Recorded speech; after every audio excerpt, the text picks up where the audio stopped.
इस बीच यूक्रेन के साथ चल रहे युद्ध के बावजूद रूस अगले साल फरवरी से भारत को S-400 एयर डिफेंस सिस्टम की तीसरी खेप की सप्लाई शुरू कर देगा। दोनों देशों के बीच करीब 35,000 करोड़ रुपए में 5 एयर डिफेंस सिस्टम का करार हुआ था, जिसके तहत रूस अब तक 2 एयर डिफेंस सिस्टम पहले ही भारत भेज चुका है, जिनकी तैनाती भारत ने उत्तरी और पूर्वी सीमा पर की है।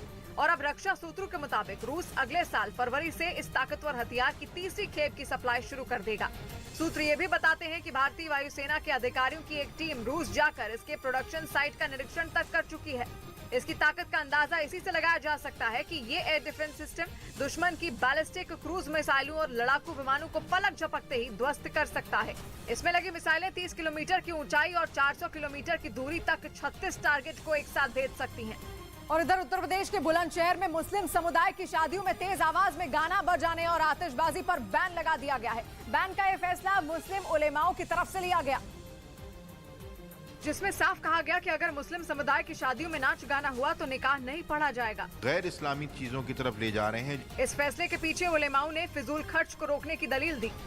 और उधर पश्चिमी देशों के रक्षा विशेषज्ञों ने दावा किया कि यूक्रेन युद्ध से कई गुना ताकतवर रूस की सेना का डटकर मुकाबला इसलिए कर पा रहा है क्योंकि ज़ेलेंस्की के हाथ में वो अदृश्य हथियार है जिसकी ताकत का पुतिन की फौज को कोई इल्म नहीं है, क्योंकि यह हथियार यूक्रेन को अमेरिका और उसके साथी देशों से मिली कोई मिसाइल, ड्रोन, बम या एयर डिफेंस सिस्टम है ही नहीं। पश्चिमी रक्षा विशेषज्ञों का कहना है कि इस लड़ाई में यूक्रेन का असली हथियार है AI यानी आर्टिफिशियल इंटेलिजेंस।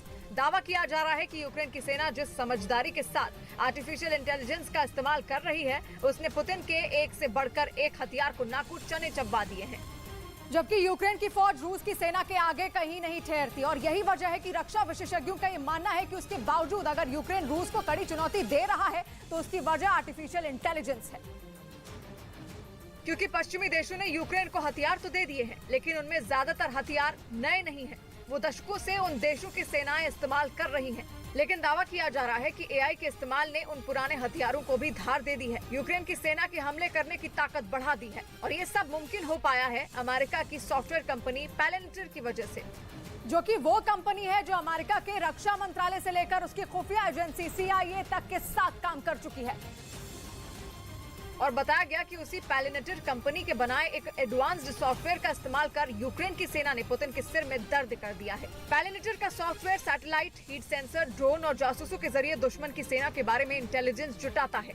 इसके बाद वो आर्टिफिशियल इंटेलिजेंस की मदद से उस डेटा के आधार पर एक मैप तैयार करता है जिसमें रूस की तोपों, टैंकों और सैनिकों की पोजीशन दिखाई जाती है। उस मैप को देखकर यूक्रेन की सेना की तोपें रूस के ठिकानों पर ज्यादा सटीक और घातक वार कर पा रही हैं। बताया गया कि इस AI तकनीक की वजह से यूक्रेन एक दिन में रूस के 300 टारगेट का पता लगा पा रहा है।